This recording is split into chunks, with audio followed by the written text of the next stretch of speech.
마태복음 25장에 보면 양과 염소의 비유를 말씀하십니다. 내가 줄일 때, 목마를 때, 나그네 되었을 때, 헐벗을 때, 병들었을 때, 옥에 갇혔을 때에 섬기고 베풀고 나누어졌던 사람들은 양의 부류에 속하는 사람들이고, 그러지 않은 사람들은 염소의 부류에 속한다는 거예요. 양의 부류에 속한 사람은 상을 받고 그 잔치에 참여하는 영광을 얻게 되는데, 그 양의 부류에 속한 사람들도 이 얘기를 합니다. 언제 우리가 주님을 그렇게 영접한 적이 있습니까? 언제 우리가 주님을 대접한 적이 있습니까? 그랬더니 지극히 작은 자 하나에게 한 것이 곧 내게 한 것이니라.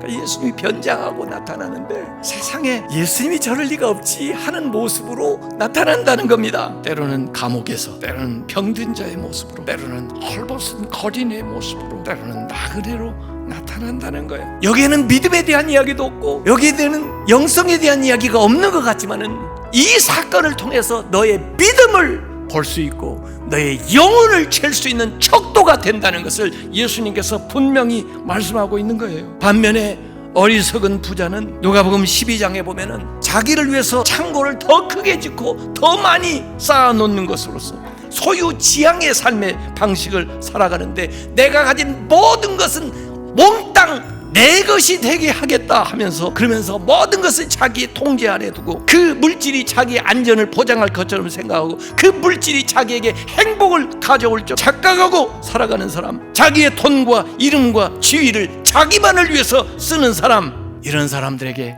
커다란 변수가 찾아오는데, 그 변수가 뭐냐면 죽음이에요. 죽음. 이 죽음 앞에서 어리석은 사람이 된다는 거죠. 디모데전서 6장 17절에는 부자들에게 하는 경고가 나와 있습니다. 있다고 교만하지 말아라. 있다고 재물에 소망 두지 말아라.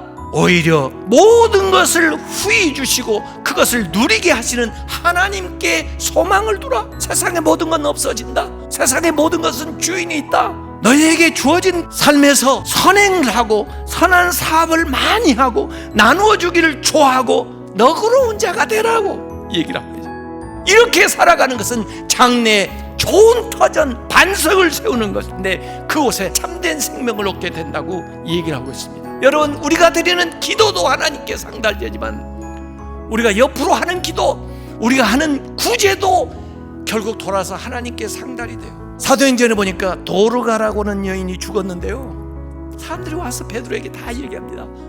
그 여인이 지어줬던 옷들을 다 내밀면서 저희들에게 이렇게 사랑을 베푸고 이렇게 구제한 여인이에요. 좀 도와주세요. 그 구제가 하나님께 상달돼서 그 도르가가 다시 살아나는 역사로 일어납니다.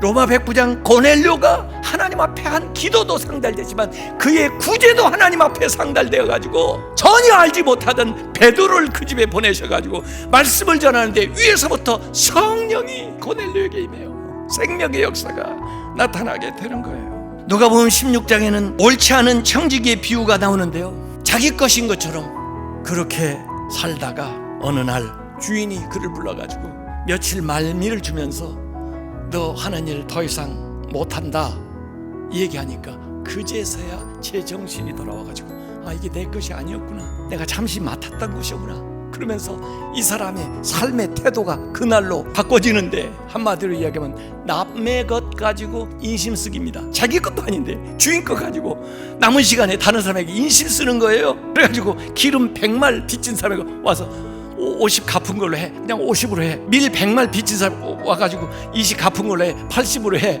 그래서 오히려 주인이 그를 칭찬했다는 거 아닙니까? 주인이라고 착각하던 삶이, 내가 청직이라는 의식을 가지고 나에게 주어진 시간, 나에게 맡겨진 것들을 나를 위해서만 쓰지 않고 다른 사람을 위해서 쓰겠다고 하는, 나누겠다는 그 태도를 예수님께서 얘기하신 겁니다. 베푸는 건 물질만 베푸는 게 아니에요. 우리에게 주어진 재능, 우리에게 주어진 시간, 이 모든 것들을, 지위, 영향력, 이런 것들을 통해서 다른 사람에게 베풀 수 있는 게 얼마든지 있습니다. 요셉 같은 사람 보세요. 모세 같은 사람 보세요. 다니엘, 에스라, 느헤미야 같은 사람들도 자기의 여건에서 주어진 모든 걸 가지고 다른 사람들을 섬기고 베푸는 삶을 살아가면서 엄청난 일을 이루고 있습니다. 오병이의 이적도 아이의 헌신이 주님의 손안에 주어졌을 때 그 적은 것 같지만은 10,000명을 먹이고도 남을 수 있는 놀라운 역사가 일어났습니다. 초대교회 모인 사람들, 보잘것없는 사람들, 가난한 사람 모였지만은 그들이